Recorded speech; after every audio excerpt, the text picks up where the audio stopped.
Kothamangalam block പഞ്ചായത്തിൽ മഴക്കാലപൂർവ്വ ശുചീകരണ പ്രവർത്തനങ്ങൾ വിലയിരുത്തുന്നതിനായി യോഗം ചേർന്നു. ബ്ലോക്ക് പഞ്ചായത്ത് പ്രസിഡന്റ് ജെസി സാജു ഉദ്ഘാടനം ചെയ്തു.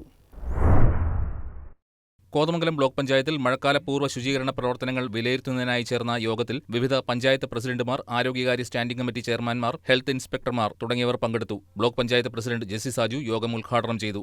നമ്മൾ പഞ്ചായത്തുകളിൽ ഒരു മുന്നൊരുക്ക പ്രവർത്തനങ്ങൾ നടത്തി വേണം നമുക്ക് ഈ മഴക്കാല രോഗങ്ങളിൽ നിന്നെല്ലാം നമുക്ക് മാറ്റപ്പെടുവാൻ, നമ്മുടെ ആളുകളെ സംരക്ഷിക്കുന്നതിന് വേണ്ടിയിട്ടുള്ള പ്രവർത്തനങ്ങളാണ് നടത്തപ്പെടേണ്ടത്. Kothamangalam block panchayat vice president Binoy P Joseph അധ്യക്ഷത വഹിച്ചു. വിവിധ സ്റ്റാൻഡിംഗ് കമ്മിറ്റി അധ്യക്ഷന്മാരായ റാണിക്കുട്ടി ജോർജ്, CM ബേബി, വിവിധ പഞ്ചായത്ത് പ്രസിഡന്റുമാരായ ഉമേഷ് ശിവകുമാർ, സംഗീത പ്രതീഷ്, ബിന്ദു ജോർജ്, ഷെജി ജേക്കബ്, ബ്ലോക്ക് പഞ്ചായത്ത് മെമ്പർമാരായ പ്രിയങ്ക ടോമി, ചിഞ്ചു പി എബ്രഹാം, ജേക്കബ് വർഗീസ്, രാജേഷ് കുഞ്ഞുമോൻ, വൃന്ദ മനോജ്, അജാസ് ഈറക്കൽ, രഞ്ജിനി രവി, ശ്രീചിത്ര ശിവദാസ് തുടങ്ങിയവർ പങ്കെടുത്തു. കോതമംഗലം ബ്ലോക്ക് പഞ്ചായത്ത് ആരോഗ്യകാര്യ standing committee chairperson Binsy Mohan സ്വാഗതവും ജോയിന്റ് BDO സജീവ് നന്ദിയും രേഖപ്പെടുത്തി.